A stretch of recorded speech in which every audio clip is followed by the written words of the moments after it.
दीदी के भसुर पगलटवा बा गहना चढ़ावे डुप्लीकेटवा ना। दीदी के भसुर पगलटवा बा गहना चढ़ावे डुप्लीकेटवा ना।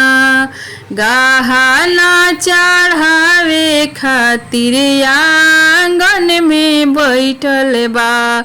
देखत रही पापा तू नजरा गड़ा के।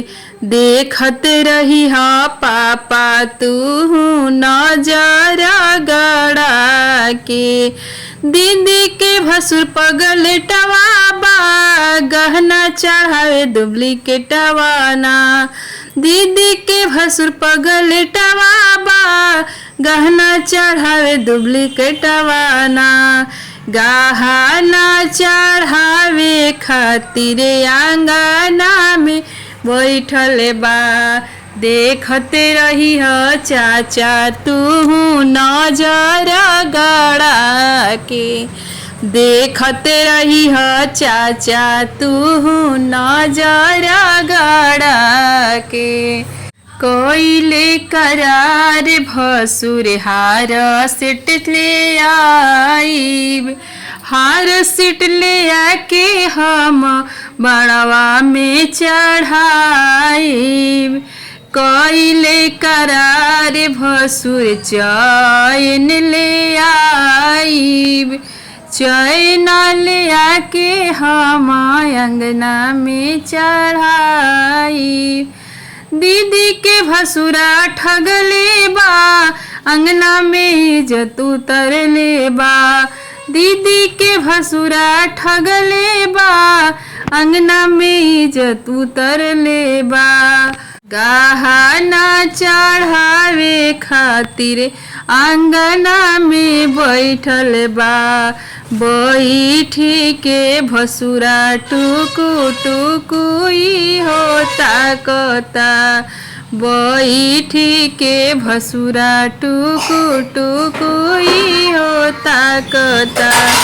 दीदी के भसुर पगलटवा बा गहना चढ़ावे डुप्लीकेटवा ना। दीदी के भसुर पगलटवा बा गहना चढ़ावे डुप्लीकेटवा ना। गहना चढ़ावे खातिर आंगना में बैठल बा। देखत रही पापा तू नजरा गड़ा के। देखत रही पापा तू नजरा गड़ा के। देखत रही चाचा तू नजरा गड़ा के। पहिले करार भसुर चैन ले आवे के।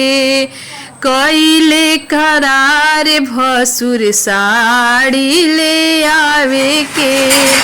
कोइले करार भसुर पायल ले आवे के।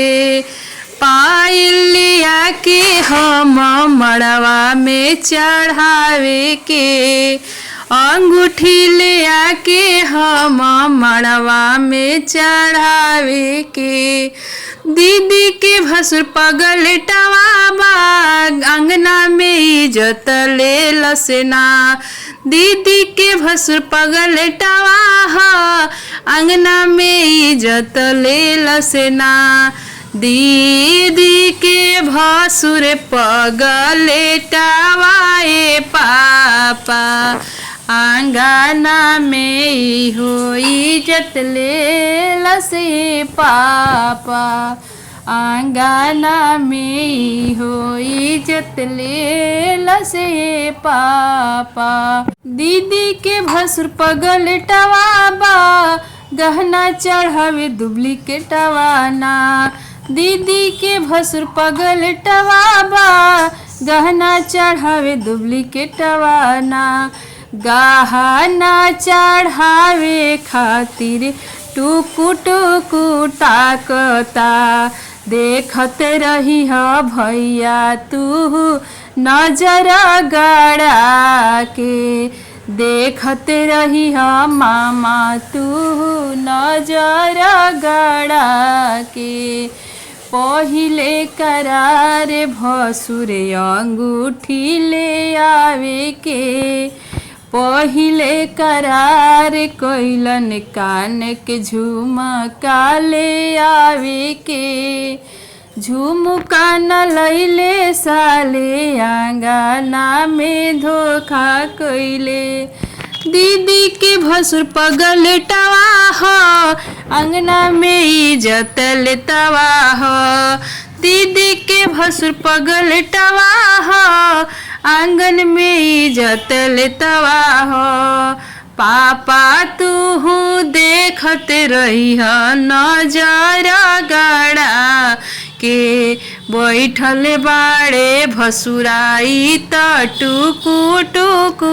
ताकता बैठल बाड़े भसुराई त टुकु टुकु ताकता देखत रही पापाई का नजर गड़ा के।